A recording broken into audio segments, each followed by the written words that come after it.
Hi everybody, welcome to another video. So today we're having a look at the Sata X5500. It's a 1.2 IRP. Sata 1.2 is actually 1.25, and we're pitting it up against the ANI Sull, which is an ANI 200 series black, but it's a Sull, it's just a limited edition. That's in 1.3, and that's with the clear cap. Both of these guns actually come from Spray Guns Direct. I'll put a link in the description so you can find them easily if you want to. The X5500 I got from them probably about 5 years ago now. They had they still do, they do like a price match thing, and I looked around for a price, sent them a message, and they came back with a really good price. So I bought that. I'll put a link in the description to the unboxing of that if you should want to see that. And the ANI Sull I got from them about 2 years ago, something like that. Now at the time it was about 350 GB pounds plus the VAT, the UK VAT. I've just had a look and they're actually 375, so they've gone up a bit, but in 2 years probably not too bad.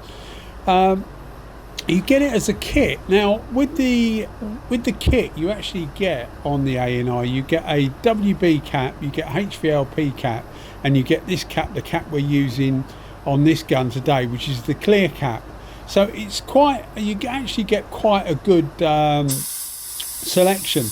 But I've since noticed that Spray Guns Direct now do it with just the gun, so you just get the gun with one cap and you don't get the digital gauge, and that brings the price down to about 250. I will, before I put this video out, I will check and change it on the screen if it's different, but I think it's about 250 GB pounds plus the VAT.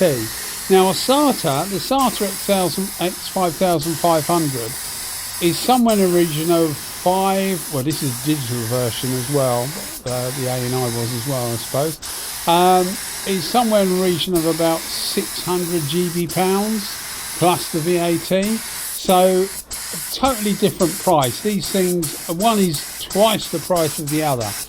Now you wouldn't expect anything to work twice as well as the cheaper version, would you? But you would expect it to work better, and you can, well, I mean, you see in the results in front of your eyes. The X5500 is a very, very good tool. Don't get me wrong. I really enjoy using it. I've recently got the 1.3cc set up, which again I'll try and put a link in the description so you can see that, which does actually make a difference. But comparing the 1.2i with the ANI Sull, to be fair, the ANI Sull, in my opinion, sprays just as well. It really, really does. So, if this is a contest between the two,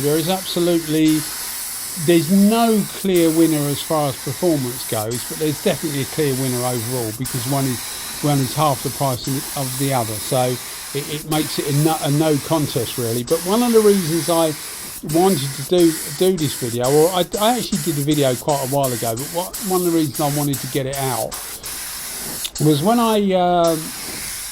if you see the unboxing, I'll put a link to the description I'll put a link in the description of an unboxing video I did of the ANI Sull, and in that unboxing you'll hear me say that it feels very much like a Sata.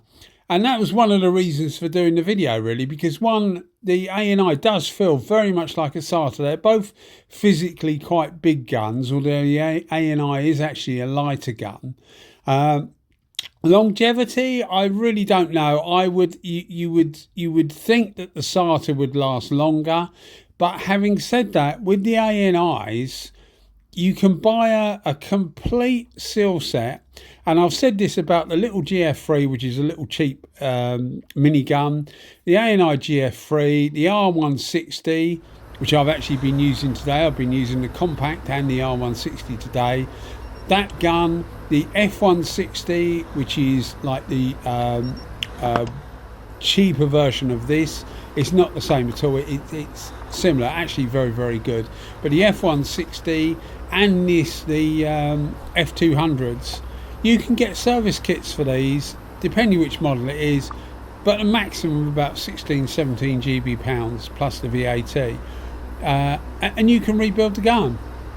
So excellent value for money, and if it doesn't last as long as the Sata, it's not a problem. You buy a tip set for the price these days of a cup of coffee and a croissant. All right, maybe not quite, but you know, not far off it, and you're up and running again. So yeah, I mean, there's no contest in this.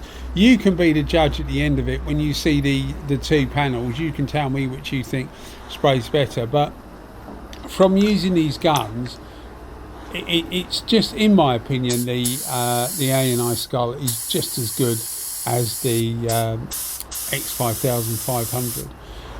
This is also known, I think I may have said, I'm not sure, this is also known as the ANI Black. They're all the same gun. The Sull is just a limited edition, and one of the things that this Sull has is a plug-in digital gauge, which you do get with the kit.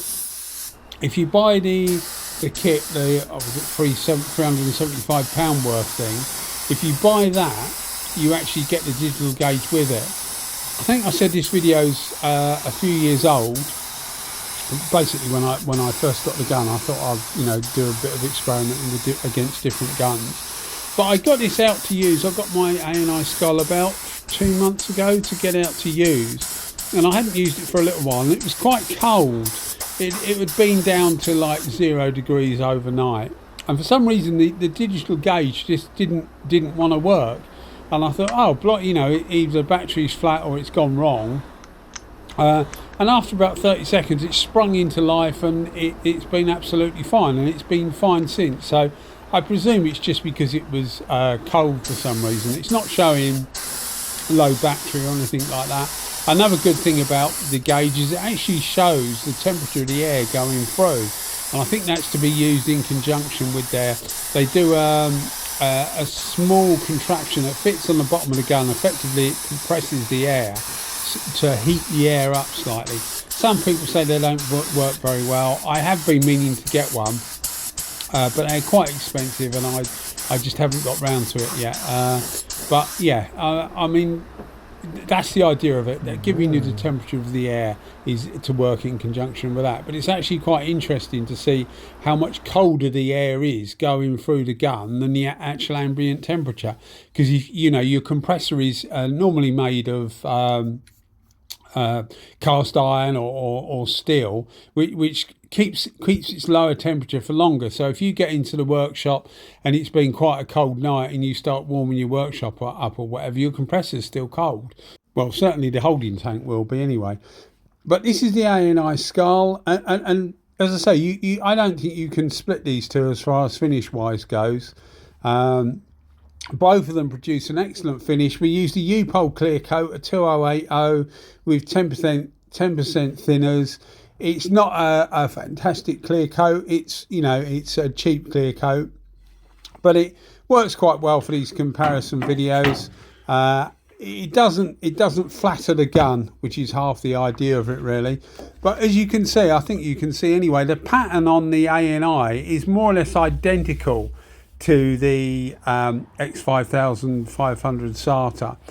And here's the two panels. I think you'll find the Sata is on the left and the ANI is on the right. But if I didn't tell you which gun had done it, you wouldn't be able to choose which one had done it. It's quite difficult sometimes when you're trying to take a video. You're trying to get it in the light that shows some kind of peel, so that gives you guys an idea of how the gun's performing.